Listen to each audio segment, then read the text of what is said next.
Hello everyone, this is an introduction to oxidation reduction reactions. We'll be using redox concepts kind of throughout the course and culminating in a chapter towards the end of the course in electrochemistry where it's really important, but we'll use these ideas and discuss this kind of throughout the time. Um, Kind of the gist here is that redox reactions, electrons are transferred from one thing to another, one substance to another. Electrons are moving. Many reactions are redox reactions, just burning, as you can see in examples on this, burning octane, combusting it with oxygen. Um, some reactions are not, but the reactions that are, electrons are being transferred. The key to it when we get to electrochemistry is if you can capture those electrons, you have yourself a battery. And that is very valuable, obviously. All batteries run off of um, some sort of chemical reaction where the electrons are moving, including your phone batteries. They naturally go in one direction when they're being used, and then when you charge them up, you are putting electricity into them to push them back where they came from. And you can do that over and over again. Similar to in college chemistry when we talked about the photoelectric effect and electrons that could be kicked off of a substance when hit with certain frequency of light. If they're just kicked off, then those electrons go into the air and ionize something somewhere. But if you can capture those electrons, you have electricity. If the electrons can be put through a wire, you have a circuit. So electrons can be very valuable if you use them correct way from a chemical reaction or photo electric effect standpoint. So this is kind of just our intro to how oxidation reduction works because you haven't really seen it before in college chemistry. So here's a couple examples. Many of them are many are redox reactions, some are not. Here's an example of a redox reaction. I'm going to assign oxidation numbers, even though I haven't talked to you about the how to assign them quite yet. I'll just kind of start talking about that. If you have a free element, hydrogen, or any element that will have an oxidation state or an oxidation number of 0, essentially oxidation state is explaining the distribution of electrons rather than just a partial negative or partial positive, kind of assigning a number to that value. Once it forms a compound here, hydrogen would be a +1, oxygen a -2, and we'll talk about the rules of where that's coming from in a tiny bit. But what this would mean then, just like when we in college chem diagrammed water like this, and we said oxygen's a partial negative and this is a partial positive, this assigns a value to that distribution of the electrons. We know that there's not an ionic bond here. It's not a true negative or positive, but this -2 is giving a value to the idea of how much the electrons are around that atom. And there are certain rules that we will follow to figure this out. The hydrogen is always a +1 when it's in a compound. Oxygen's always a -2. Fluorine will always be a -1. There are some small exceptions to that, but we are not going to worry about that in this class. Same type of example here, where we have oxidation numbers changing from left to right. So sodium's a 0, chlorine's a 0 because they're in their elemental state. But once they become this, there's a +1 and a -1. So it can be used for ionic compounds too, and you already know that sodium can loses electrons to chlorine to make this product. You know that's how it works. When we talk about it in college chem, there's a transfer of electrons, but when you have ionic substances, the oxidation state, if it's a monatomic ion like this, it's just going to be the charge that it would be if it's an ion.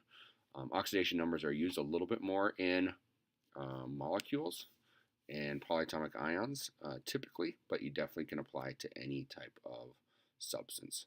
So here you can kind of see a little bit more. Electron transfer is not complete to be an oxidation reduction, just uneven sharing.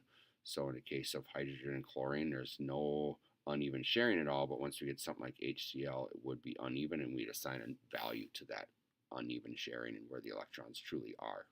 So here's a memory device.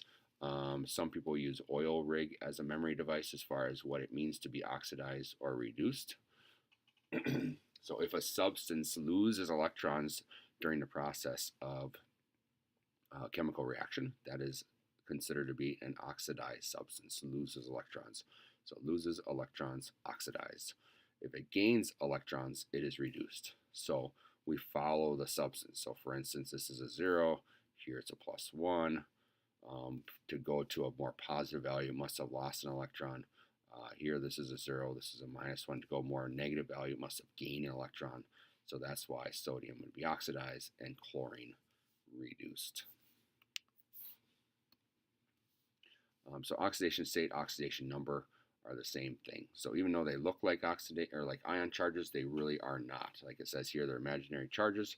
Ion charges are real. So what's meant by that is, so sodium is a +1 because it's literally lost an electron to the chlorine, which is a -1. So those are real charges when we're talking about water, and the oxygen being a -2 oxidation state.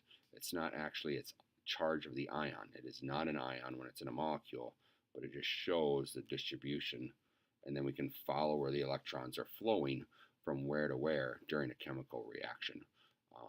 So this is a -2 and this is a +1. Those are not actual charges. This is actually a mistake. If I was going to do it exact, ion charges should have the number in front and the sign behind it.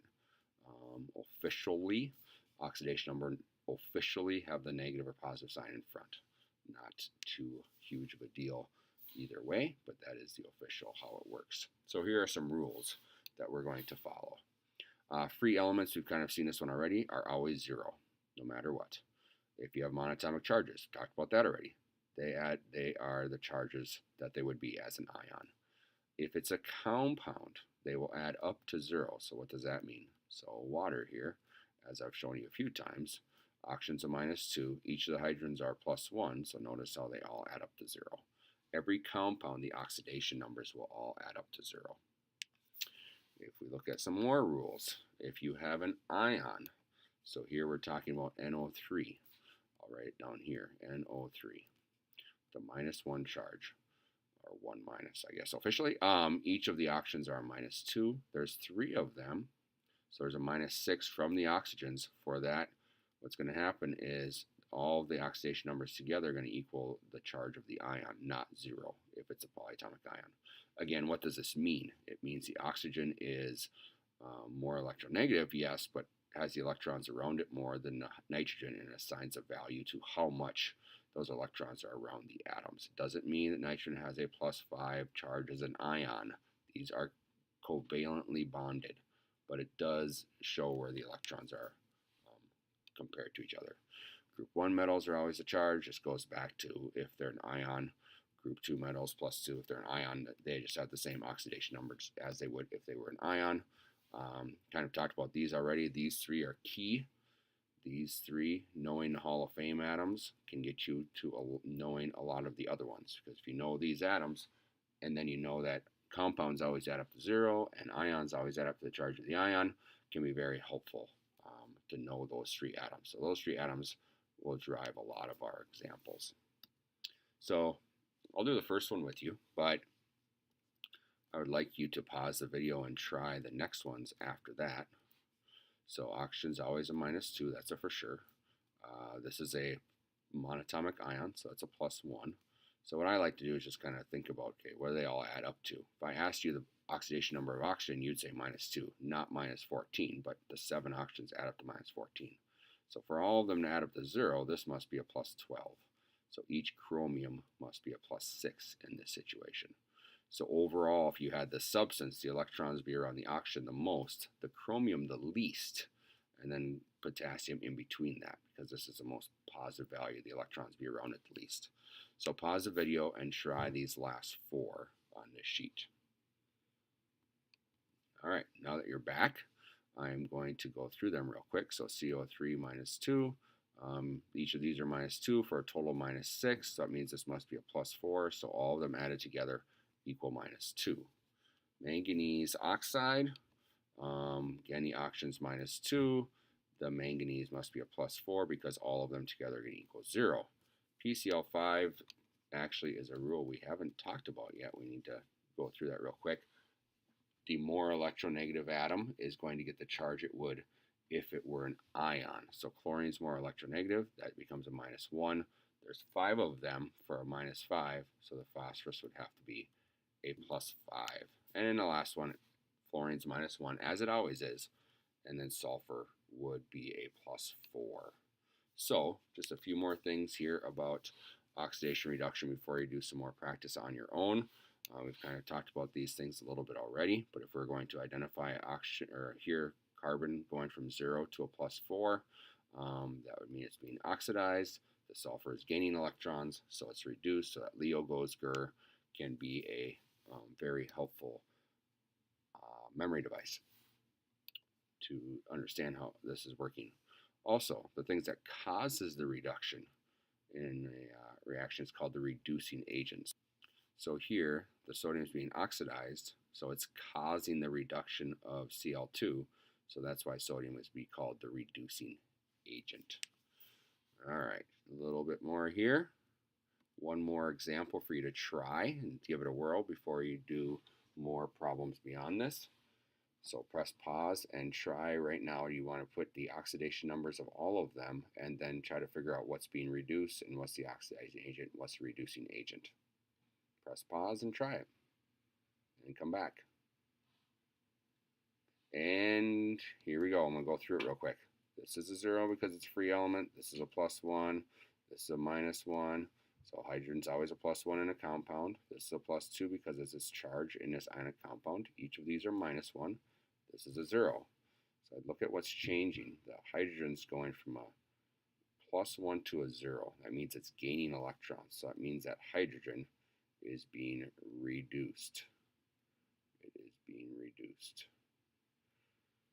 What is being oxidized? Well, in this situation, the zinc is going from 0 to a +2. That means it's losing electrons, so that means it is being oxidized. Oxidized. Wow, I spelled that wrong. Now, what about the oxidizing agent? Well, the thing that's being reduced is the hydrogen, but this compound is considered the oxidizing agent. And the reducing agent would be the zinc, because even though it's being oxidized, it is causing the reduction. It is causing the hydrogen to be reduced to gain those electrons. So this would be the reducing agent. So that's an intro to redox reactions. Go ahead and practice the problems that have been assigned.